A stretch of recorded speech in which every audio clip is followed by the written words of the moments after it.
नमस्कार, प्रणाम। आज मैं श्याम बाबा की भक्ति से आप लोगों को अवगत कराना चाहती हूँ, क्योंकि श्याम बाबा आज मुझको इतना स्नेह दे रहे हैं, इतना प्रेम दे रहे हैं, इतना लगाव दे रहे हैं। क्योंकि आज मैंने 7-8 महीनों के बाद अपने श्याम बाबा के ऊपर भजन गाए। अपने अपने हृदय की जो पीड़ा थी वो बाबा के समक्ष रखी, बाबा की को गुहार लगाई, और इतना प्रेम मुझे अंदर ही अंदर मिला बाबा का कि मैं उसको आपके सामने व्यक्त ही नहीं कर सकती। तो सत्संग, भक्ति, प्रेम, परमात्मा को कुछ नहीं चाहिए। परमात्मा को सिर्फ प्रेम, भक्ति, भाव और हृदय की गहराइयाँ में जो हमारे हृदय की गहराई में जो भक्ति छुपी हुई होती है वो चाहिए बाबा को। और बाबा किसी चीज़ के भूखे नहीं होते, बाबा सिर्फ प्रेम के भूखे हैं। प्रेम प्रेम चाहिए बाबा को, क्योंकि ना बाबा का धड़ है, ना पैर है, ना सिर है, बाबा का तो बस शीश है। तो हमें बाबा की शीश की भक्ति को जानना है, उसकी शीश की शक्ति को पहचानना है और उसके भावों को पहचानना है कि बाबा हमसे क्या मांग रहा है और हम उसको क्या दें। क्योंकि आज ये जो कलयुग बढ़ रहा है, सब बाबा के भजन के माध्यम से, भजनों के माध्यम से, जो भी शाम जगत में या जो भी शाम बाबा के उससे जो भी बातें हो रही हैं, या मैं कुछ कह नहीं सकती हूँ, तो इस विषय पे मैं ना कुछ कहूँगी और ना ही मैं कहना चाहती हूँ। तो ये सब बातें, ये सब जो आगे आने वाला समय है वो और भी कठिन आएगा। श्याम बाबा चाहते हैं कि मेरी भक्ति प्रेम से, भावों से होए, ना कि मेरी भक्ति में दिखावा होए।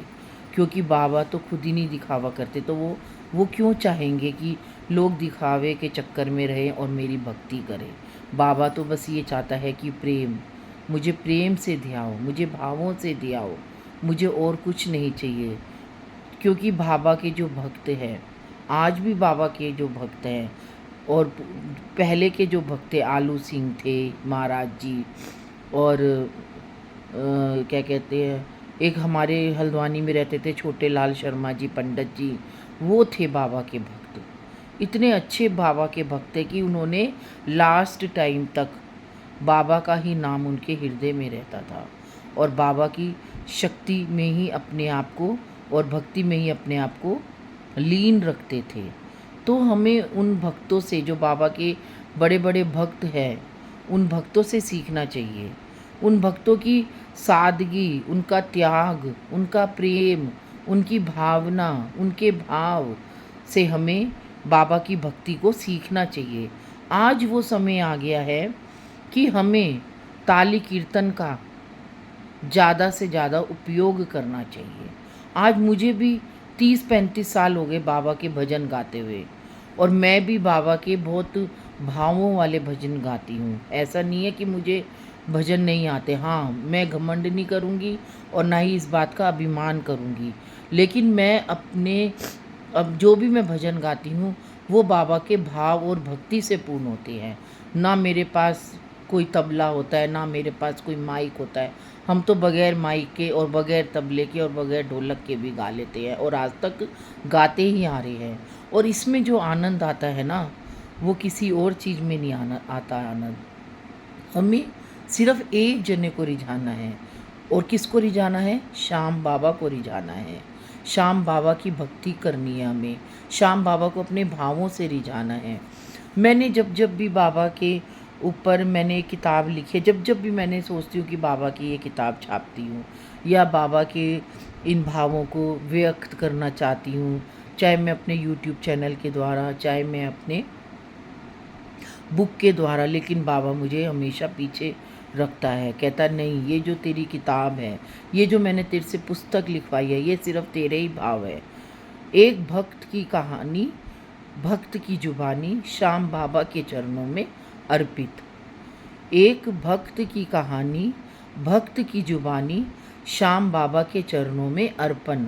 ये देखो, मैंने कभी ये जो 4 शब्द का कभी मैंने सोचा भी नहीं था कि मैं अपनी पुस्तक का नाम ये रखूँगी, लेकिन आज आप सबके सामने बाबा ने अपनी पुस्तक का नाम ही मेरे से अभी ही लिखवा दिया और यही किताब का नाम मैं रखूँगी, भक्त की कहानी, भक्त की जुबानी, श्याम बाबा के चरणों में अर्पित।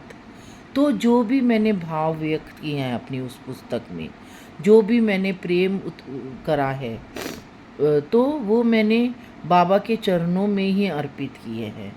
तभी वो बाबा अपनी पुस्तक को किसी के सामने नहीं लाने देता है।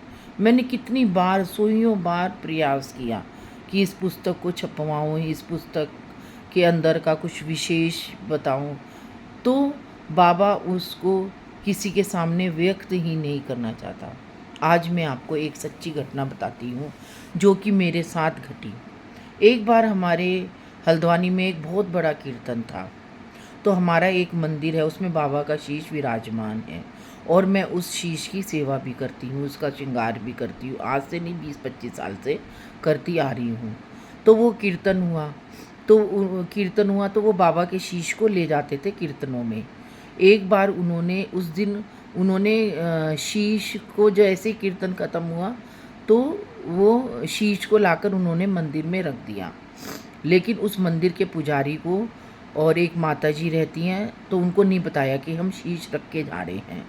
2 दिन हो गए, 3 दिन हो गए, 4 दिन हो गए, किसी ने भी उस शीश की सुध ही नहीं ली, बाबा के शीश की। तो मैं अपने घर में बैठी, मेरा घर उसी मंदिर के पास है, तो मैं कहूँ कि बाबा मुझे बार बार दर्शन क्यों दे रहे हैं। मैं भागी भागी मंदिर गई, मंदिर में देखा तो शीश ही नहीं। मैंने ऊपर माता जी से पूछा, माता जी अभी शीश नहीं आया क्या? माता जी ने कहा नहीं, मेरे को तो कोई भी नहीं देके गया। फिर मैंने उस शीश को ढूंढा, बहुत ढूंढा मैंने उस शीश को, तो वो एक मेज के नीचे डिब्बे में शीश को उन्होंने बंद कर रखा था। फिर मैंने वो डिब्बा निकाला मेज के नीचे से, जिसमें शीश विराजित होता है, तो वो शीश डिब्बे के अंदर ही बंद था। फिर जैसे ही मैंने उस शीश को निकाला, पूरा शीश पसीने से तरम-तर था, पूरा का पूरा शीश तरम-तर था पसीने से। ये मैंने भी देखा, माताजी ने भी देखा और मंदिर के पुजारी जी ने भी देखा। फिर मैंने उस शीश का श्रृंगार किया, उसको धारण करा। फिर मैं घर गई, अपने ठंडा शरबत लाई, लस्सी लाई, फल लाई और मैंने बाबा की बहुत सेवा करी। 3-4 दिन मैंने बाबा को ठंडा चीज़ें अर्पण करी, तब जाकर बाबा के शीश में की सुंदरता है, बाबा का मुरझाया हुआ चेहरा खिल उठा। तब से मेरे अंदर एक जो भक्ति का संचार हुआ, एक भक्ति का प्रसार हुआ और उसके बाद जो मैंने बुक लिखी और एक भजन लिखा, आज मैं आपको वो भजन सुनाती हूँ।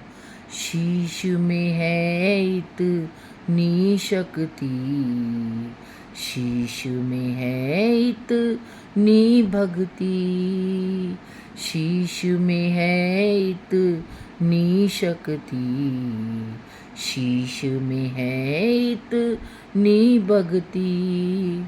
बाबा का ना धड़ है प्यारो, ना ही हाथ है पैर है प्यारो, बाबा तो बस भाव का भूखा, बाबा को बस भाव से ध्याओ, शीश में है इतनी शक्ति, शीश में है इतनी भक्ति। तो जब बब्रिक ने जो तपस्या करी थी, तो जब शिव और शक्ति ने उन्हें खुश होकर 3 बाण दिए थे, तो बब्रिक को थोड़ा ना पता था कि मेरा जो शीश है, मैं शीश का दानी कहलाऊँगा और मुझे अपना शीश दान करना पड़ेगा और मैं कलयुग में हारे के सहारे के रूप में जाना जाऊँगा और पहचाना जाऊँगा। बब्रिक ने ये सपने तक में भी नहीं सोचा था। अगर बब्रिक महाभारत के युद्ध में नहीं आता और अपने घर में ही विश्राम किया होता, सोचो समझो और एक भगवान की लीला को जानो और पहचानो। आज तक किसी ने इस चीज़ के विषय में सोचा कि बब्रिक महाभारत के युद्ध में क्यों आए थे? क्योंकि भगवान कृष्ण ने उनके अंदर प्रेरणा दी थी। भगवान कृष्ण ने कहा था कि हे बब्रिक आओ, और अब तुम्हारा जो समय आ गया है, तुमने मेरी भी इतनी परीक्षा करी, इतनी भक्ति करी है। शिव और शक्ति ने तो तुम्हें 3 बाण दिए ही दिए हैं, लेकिन तुमने भी मेरी भक्ति करी है, तो मैं तुमको अपना स्वरूप दूंगा, और उसी स्वरूप के लिए तुम्हें महाभारत के युद्ध में आना पड़ेगा।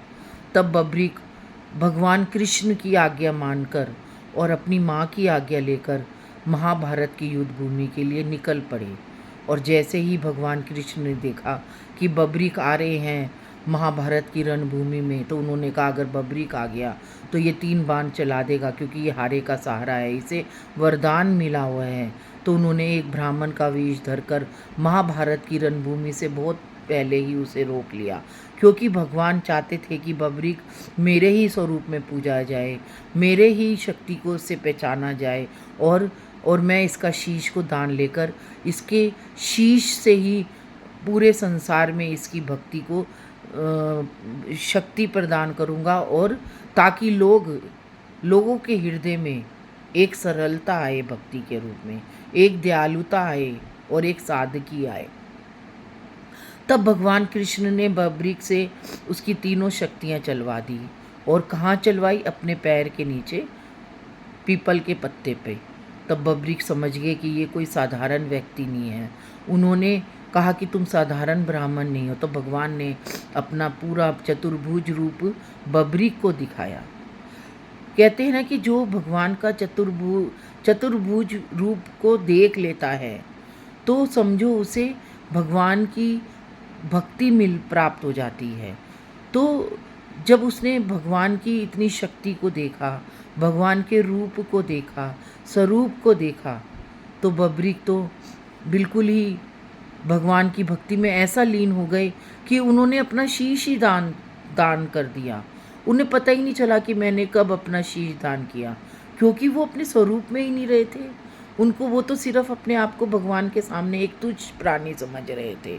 उन्होंने कब अपना शीश काट के दिया, कब भगवान के चरणों में अर्पित किया, उन्हें पता ही नहीं चला। क्योंकि जब हमें भगवान के दर्शन हो जाते हैं ना, तो हम नहीं रहते। हम शरीर को शरीर नहीं समझते। हम सोचते हमारे अंदर का जो कुछ भी है वो परमात्मा का दिया हुआ है। हम परमात्मा से ही आए हैं और परमात्मा में ही हमें समाना है। तब भगवान ने, कृष्ण ने बब्रिक को वरदान दिया और अपनी शक्ति से, पूरी शक्ति उन्होंने बब्रिक के नेत्रों में डाली। आप कभी भी भगवान के नेत्रों के दर्शन करोगे तो आप एकदम से हक्के बक्के रह जाते होते हैं, और श्याम बाबा के नेत्रों में ऐसे खो जाते हैं कि जैसे कि जिसको भी श्याम बाबा सच्चे मन से दर्शन देता है अपने नेत्रों के से, तो वो तो दीवाना हो जाता है और बाबा उसकी हर पीड़ा को हर लेते हैं। मैं सिर्फ 2 बार खाटू श्याम गई हूँ अपनी ज़िंदगी में, और मैंने बाबा की भक्ति करते हुए मुझे 25 साल हो गए। 30 साल में सिर्फ मैं 2 बार खाटू गई हूँ, लेकिन बाबा ने मेरे घर में मेरी जोत में प्रकट होकर पूरा शीश मेरे जोत में प्रकट हुआ था। उसकी मैं व्याख्या नहीं कर सकती हूँ। इतने सुंदर बाबा मेरे प्रकट हुए थे।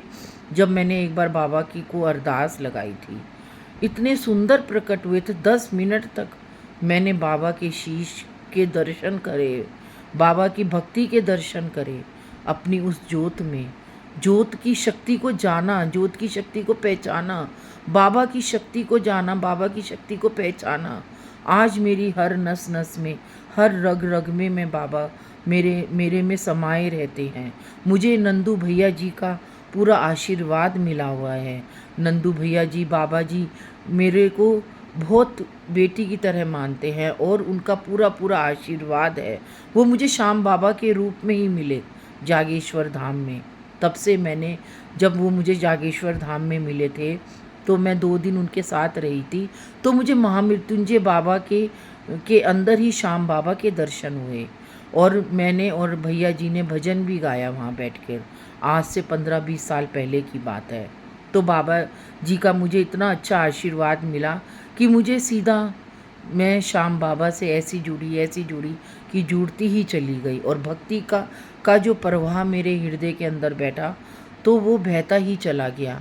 आज मैं आपको श्याम बाबा की भक्ति से, श्याम बाबा की शक्ति से व्यक्त करवा रही हूँ अपने आप को, तो ये मैं नहीं करवा रही हूँ, ये बाबा मेरे अंदर बैठा हुआ है।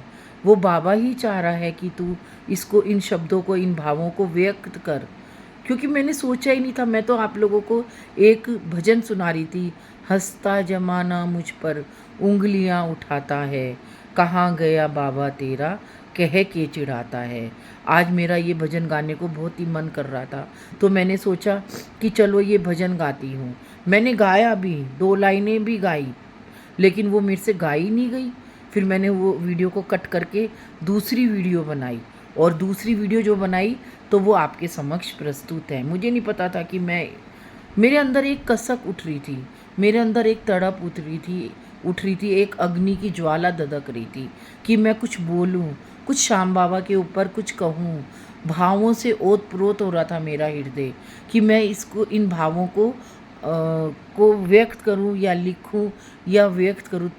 तो मैंने अपने इन भावों को व्यक्त किया आपके सामने। ये मैं नहीं करवा रही हूँ, ये बाबा की शक्ति और बाबा की भक्ति ही व्यक्त करा रही है। मैं कुछ नहीं जानती कि मैं कौन हूँ, क्या हूँ, मुझे कहाँ जाना है। सिर्फ मेरे श्याम बाबा जानते हैं कि मैं कौन हूँ, मुझे कहाँ जाना है और क्या करना है। क्योंकि मेरी डोर बाबा ने खींच रखी है, जागेश्वर वाले बाबा ने खींच रखी है, हमारी कुल देवी मासर वाली देवी ने खींच रखी है, मेरे हनुमान जी ने खींच रखी है, जी कृष्ण जी ने और राधा जी ने खींच रखी है। क्योंकि मुझे सारी भक्ति, सबका प्रेम एक जागेश्वर धाम से मिला है। जागेश्वर धाम की प्रेरणा से ही मुझे पांडवों की शक्ति के विषय से पता चला। जागेश्वर धाम में क्योंकि पांडवों ने भी बहुत तपस्या करी हुई है, बबरीक ने भी बहुत तपस्या करी हुई है, जैसा कि मैं आपको कई बार बता चुकी हूँ। भगवान शिव वहाँ पे साक्षात अवस्था में है। तो जागेश्वर धाम एक ऐसा पवित्र धाम है कि जिसको इस धाम की इसकी प्रेम मिलता है, कृपा मिलती है। कृपा नहीं, बहुत सालों की तपस्या के बाद ही वो जीव इस धाम की महत्ता को जान पाता है। मैंने भी कोई जन्मों में इस धाम में तपस्या करी होगी, तभी मैं इस धाम से कितने सालों, 35 साल हो गए मेरी शादी को, 34-35 साल, तब से मैं जुड़ी हुई हूँ। और उस धाम की दिन में मेरे मुंह से 20 बार जागेश्वर धाम निकल जाता है, 20 बार वृंदावन, 20 बार बरसाना, 20 बार खाटू बाबा।